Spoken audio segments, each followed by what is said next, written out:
భగవంతుడు ఎందుకు బాధ పెడుతూ ఉంటాడు అంటే దానికి ప్రధానమైనటువంటి కారణము ఒక్కటి ఉంటుంది. గత జన్మలలో ఏదో పాపం చేసినది ఉంటుంది.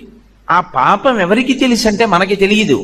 ఆ జన్మలో శరీరాన్ని విడిచిపెట్టేసినప్పుడు ఇక మనకి ఆ జన్మ గురించి తెలియదు.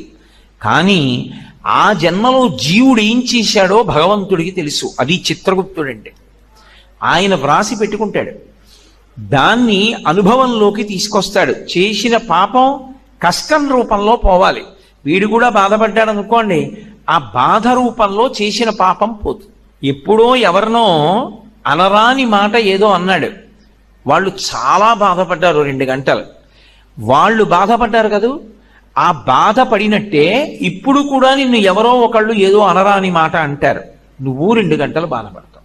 ఈశ్వరుడు గత జన్మలలో చేసిన పాపాన్ని దృష్టిలో పెట్టుకుని ఫలితాన్ని